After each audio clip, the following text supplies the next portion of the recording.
దేవుణ్ణి మనం మనస్ఫూర్తిగా ప్రార్థిస్తే మాత్రం 101% మనం ఎందుకు ఆయన్ని ఆరాధిస్తున్నామో ఫుల్ఫిల్ చేస్తాడండి. ఒక వ్యక్తి తన చార్టర్డ్ ఫ్లైట్‌లో వెళ్తున్నాడు. అనుకోకుండా అదేదో ప్రాబ్లమ్ వచ్చి పొలాల్లో అర్జెంట్‌గా ల్యాండ్ అయిపోయింది. ఆల్మోస్ట్ టైం చూస్తే 4:30 అయిపోయింది ఈవినింగ్. అతను వెళ్ళాల్సింది అహ్మదాబాద్. అతనికి ఏదో పెద్ద అవార్డు ఇస్తున్నారంట. One of the biggest medal అతని లైఫ్‌కి. అయితే బయటకొచ్చి చూస్తే దూరంగా ఒక విలేజ్ అయితే కనిపిస్తది ఆయనకి. అక్కడికి వెళ్లి చూడగానే ఒక డొక్కు అంబాసిడర్ కార్ అయితే కనిపిస్తది. ఆయన్ని రిక్వెస్ట్ చేశాడు, "నన్ను అహ్మదాబాద్ వరకు దింపుతావా" అని. "అలాగే సార్ దింపుతాను" అన్నాడు. అయితే ఈ ప్యాసింజర్స్ అందరూ వెళ్ళడానికి విలేజ్ నుంచి అహ్మదాబాద్‌కి మధ్యలో ఒక ఫారెస్ట్‌ని అయితే దాటాల్సి వస్తది. ఆ ఫారెస్ట్ దాటేటప్పటికి ఆల్మోస్ట్ ఒక పావు తక్కువ 6 అయిపోయింది ఈవినింగ్. అయితే అప్పుడు చూస్తే మొత్తం మబ్బులు కమ్మేసి చీకటి, విపరీతమైన వర్షం.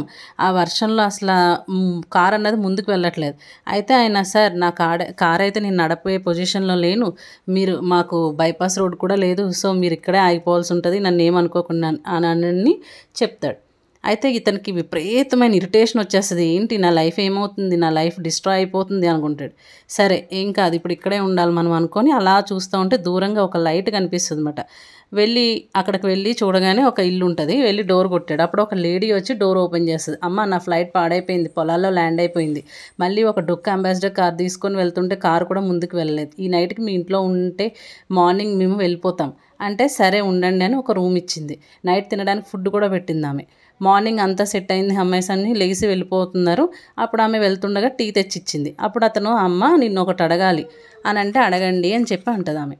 అయితే, "నువ్వు నోట్లో ఏదో మర్మరింగ్ చేస్తూ ఉన్నావు నైట్ అంతా, ఏంటమ్మా నీకు" అని అంటే, "నాకు నారాయణుడు అంటే చాలా ఇష్టం అండి. అందుకే నేను ఓం నమో నారాయణాయ, ఓం నమో నారాయణాయ అని ప్రే చేస్తున్నా" అంటే, "ఎందుకోసం" అని అడిగాడు.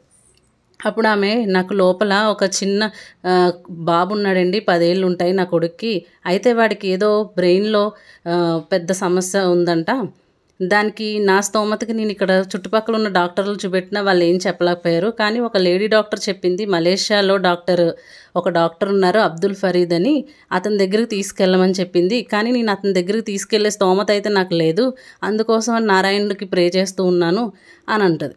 అంటే వెంటనే ఆయనకి ఏం చేయాలో అర్థం కాక మోకాళ్ళ మీద కూర్చుండిపోయి హల్లా అని గట్టిగా అరుస్తాడు. అరిచి, "అమ్మ, నా పేరే అబ్దుల్ ఫరీద్ అమ్మ. నేనేమో నాకు అహ్మదాబాద్లో అవార్డు ఇస్తున్నారని చెప్పి నా సొంత ఫ్లైట్ వేసుకొని నేను వచ్చి ఆ ఫ్లైట్ పాడైపోవడం ఏంటి, నీకు ఇక్కడికి రావడం ఏంటి" అని చెప్పి అంటే ఆమె చాలా సంతోషిస్తుంది అన్నమాట. అయితే ఆమెకి ఆయన దగ్గరికి వెళ్ళే స్తోమత లేదు కాబట్టి, ఆ నారాయణ్ నమ్మింది కాబట్టి అబ్దుల్ ఫరీద్ అనే అతనే ఇక్కడికి ఆయన్ని పంపించాడు ఆ నారాయణుడు. అర్థమవుతుంది కదా మీకు ఈ story? If you believe it's really very strong. లేదు, ఇవన్నీ ఎగ్జాంపుల్స్ కథల్లాగే చెప్తున్నాం అంటే దానికి ఏం చెప్పలేం. ఇది ఎవరైనా ఏదైనా స్ట్రాంగ్ స్టాంప్ పడాలి అంటే ఒక ఎగ్జాంపుల్ ద్వారా వెళ్తుంది. It is fact. Doctor Abdul Farid అనే డాక్టర్ మలేషియాలో ఉన్నాడు. ఇదంతా జరిగిన కథ. మీకు నారాయణుడు ఉన్నాడు అనడానికి ఇంతకంటే మంచి గొప్ప కథలు ఇలాంటివి ఇంకా ఎన్నెన్నో ఉన్నాయి. సో మీకు గనక నచ్చినట్టయితే ప్లీజ్ లైక్ చేయండి, షేర్ చేయండి.